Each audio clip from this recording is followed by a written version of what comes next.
Chapter 11 के इस part में टॉपिक है एटमॉस्फेरिक रिफ्रैक्शन यानी कि वायुमंडलीय अपवर्तन।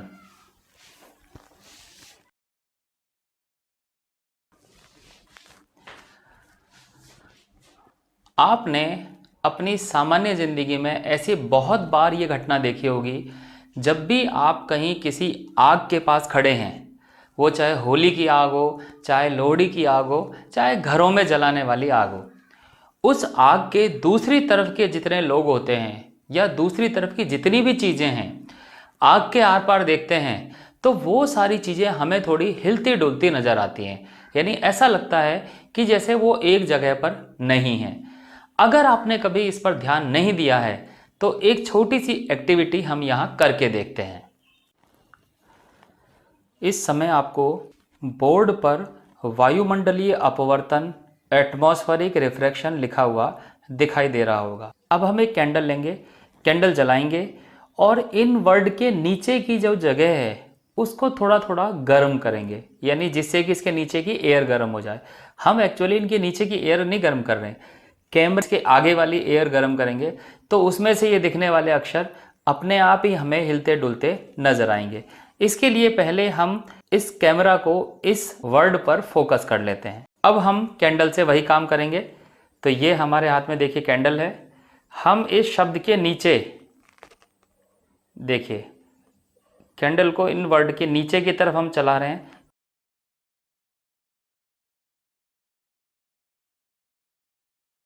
आपको नज़र आ रहा होगा कि इन वर्ड्स में एक मोशन है, एक मूवमेंट नज़र आ रही होगी। ये बिल्कुल वैसा ही मूवमेंट है जिस तरह की किसी आग के आर पार खड़े लोगों को हम देखते हैं तो वो हमें हिलते डुलते नज़र आते हैं। इस एक्टिविटी में आपने देखा कि किस तरह से बोर्ड पे लिखे हुए वर्ड आपको उस गर्मी की वजह से हिलते डुलते नज़र आ रहे हैं। अब इस चीज़ को थोड़ा सा समझते हैं।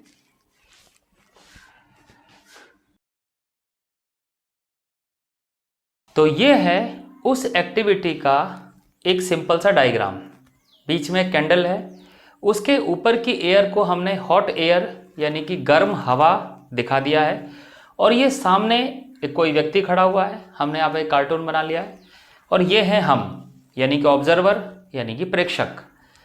जब हम यहाँ से उस व्यक्ति को देखते हैं तो इस गर्म हवा की वजह से वो हमें हिलता डुलता नज़र आता है। ऐसा क्यों होता है उसको समझते हैं। जो हॉट एयर है, हॉट एयर होती है एक विरल माध्यम यानी कि रेयर मीडियम, और एयर और उस व्यक्ति के बीच में यहाँ पे तो एयर हॉट नहीं है, ये तो ठंडी हवा है, तो ये है सघन माध्यम। और इसी तरह यहाँ पर भी।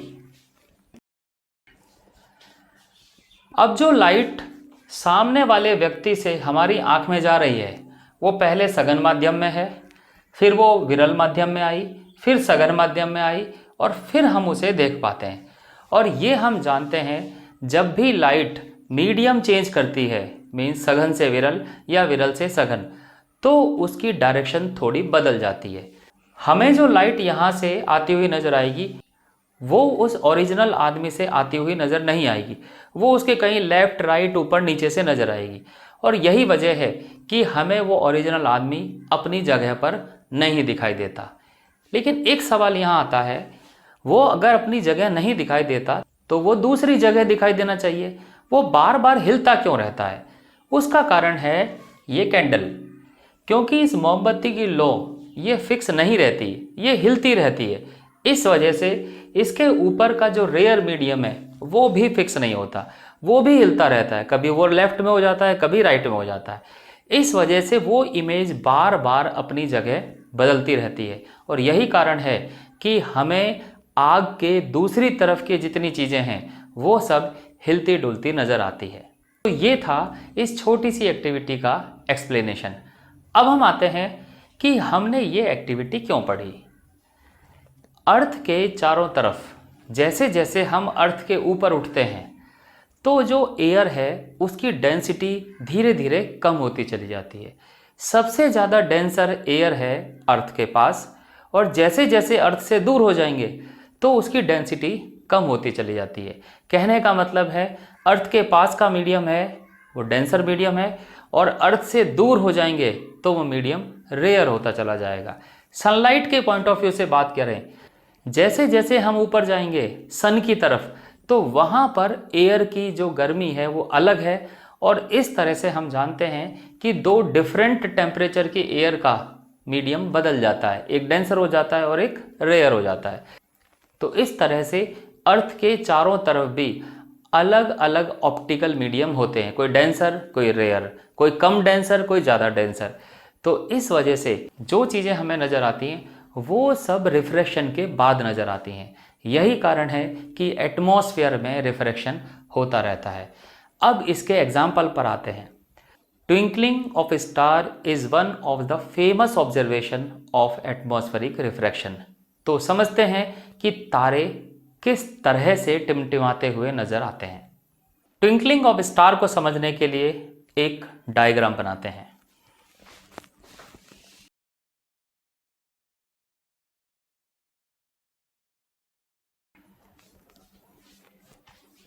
इस डायग्राम को समझते हैं। ये है अर्थ, ये जो आंख आपको नजर आ रही है ये कोई व्यक्ति खड़ा है, मीन्स ऑब्जर्वर, हम अपने आप को भी समझ सकते हैं। ये ऊपर वाली लाइन है, ये मैंने दो मीडियम को अलग अलग करने के लिए दिखाया है। अर्थ के पास वाला मीडियम डेंसर मान लिया है और अर्थ के दूर वाला मीडियम रेयर मान लिया है।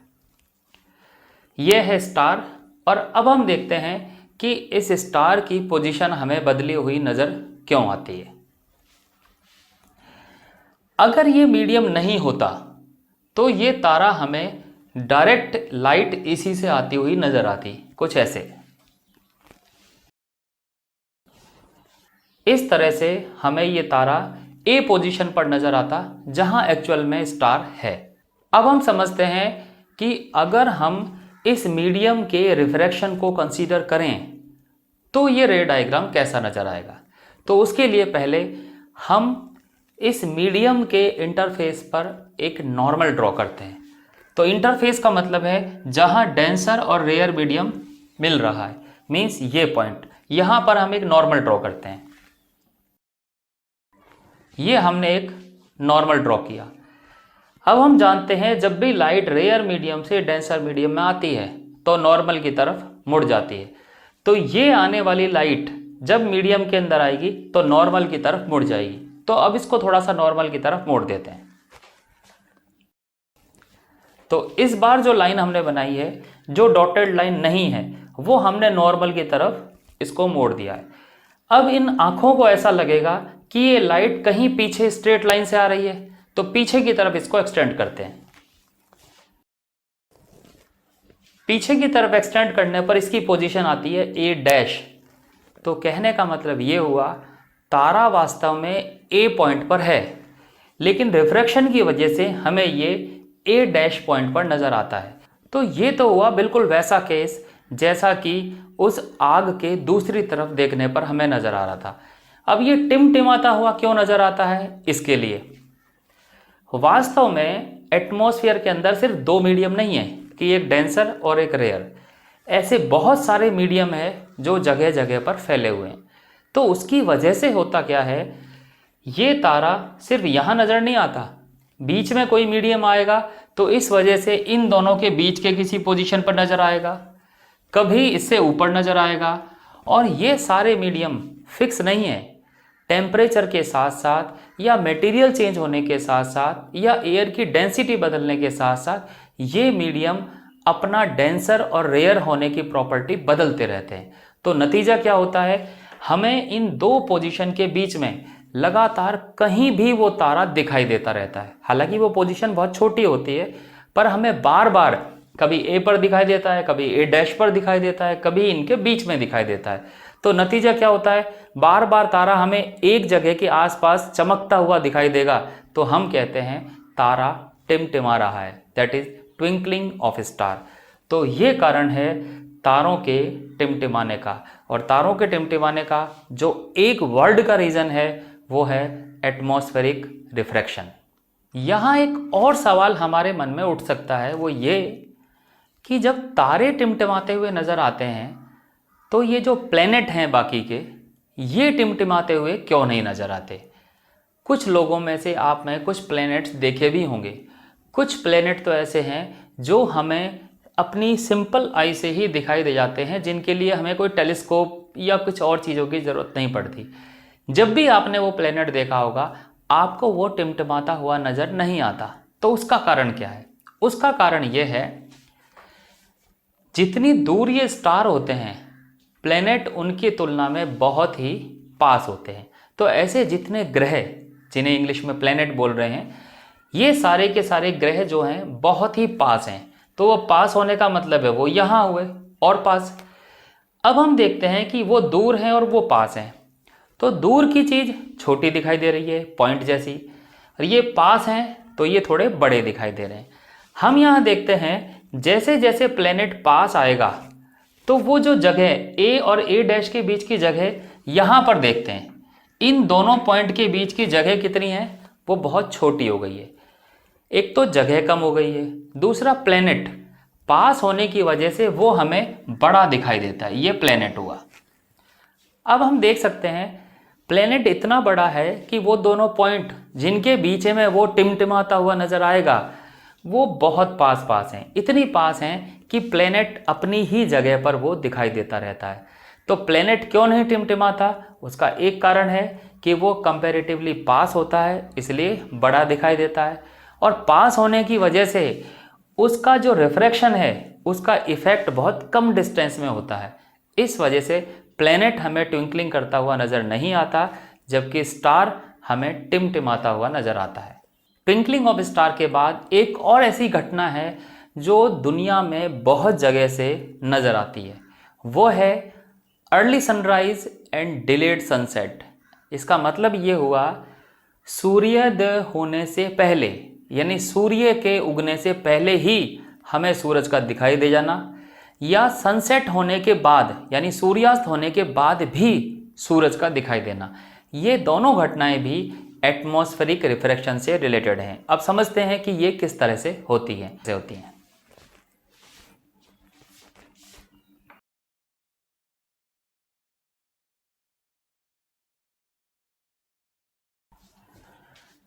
पहले इस डायग्राम को समझते हैं। ये बीच में जो सर्कल है, ये अर्थ को रिप्रेजेंट कर रहा है। ये ऑब्जर्वर यानी कि आंख हमने यहाँ बना रखी है। अर्थ के पास वाला जो मीडियम है, ये मीडियम डेंसर यानी सघन माध्यम है, और इसके बाहर का मीडियम है रेयर यानी कि विरल माध्यम है। अब एक लाइन हमने यहाँ और बना रखी है जिसको लिखा है क्षैतिज, मीन्स हॉरिजन। इस लाइन को समझते हैं। हॉरिजन वो लाइन है जब भी किसी हम प्लेन ग्राउंड में खड़े हैं, समतल जगह पर खड़े हैं, तो हमें बिल्कुल एक स्ट्रेट जमीन दिखाई देगी। उस जमीन से नीचे अगर सूर्य चला गया तो हम कहते हैं सनसेट, और उससे ऊपर आ गया तो हम कहते हैं सनराइज। तो ये वही लाइन है जिसको कि हम बोलते हैं हॉरिजन। इस हॉरिजन से सूरज अगर इसके नीचे है तो सनसेट है, और इसके ऊपर है तो सनराइज है। अब हम देखते हैं कि हॉरिजन से नीचे वाला सूरज हमें कैसे दिखाई देता है।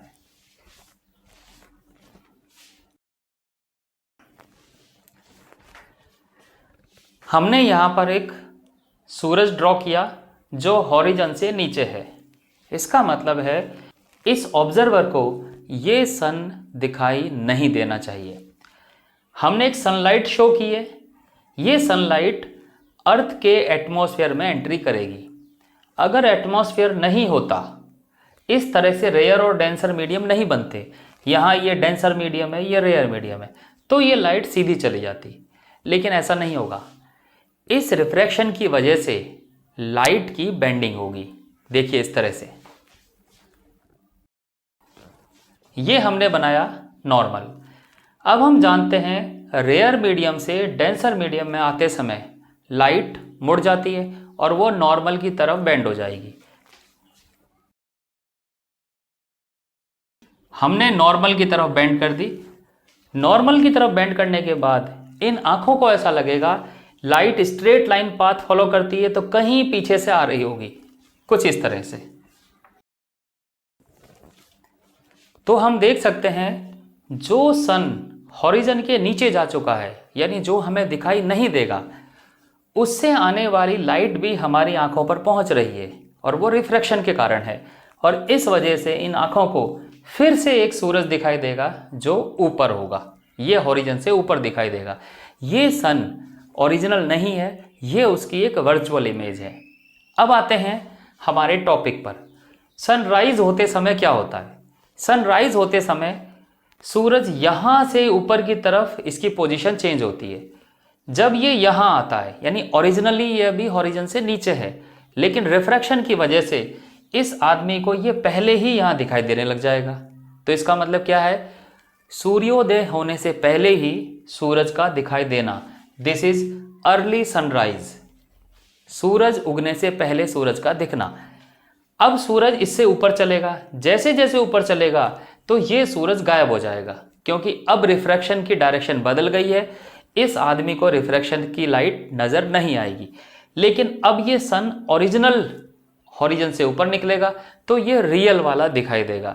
तो इस तरह से सनराइज से पहले उसको सूरज का दिखाई देना, this is due to atmospheric refraction. अब आते हैं सूर्यास्त पर। सूर्य अस्त होते समय क्या होता है? ये सन है, ऊपर से आ रहा होगा। सूर्यास्त के समय का मतलब ये है कि वो हॉरिजन से नीचे जाएगा। जैसे जैसे वो नीचे जाएगा, जब हॉरिजन से नीचे चला जाएगा तो दिखना बंद हो जाएगा। इस समय आदमी को ऐसा लगेगा कि सनसेट हो चुका, लेकिन हॉरिजन से नीचे जब यहाँ पहुँचेगा तो उसको फिर से वो एक बार यहाँ दिखाई देगा।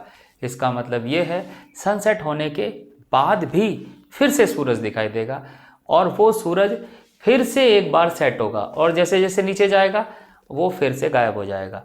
तो ये हुआ डिलेड सनसेट। तो ये भी एटमॉस्फेरिक रिफ्रैक्शन का एक बड़ा ही एंटरटेनमेंट वाला एग्जाम्पल है, जिसमें सूरज डूबने के बाद भी सूरज दिखता है और सूरज उगने से पहले भी सूरज दिखाई देने लग जाता है।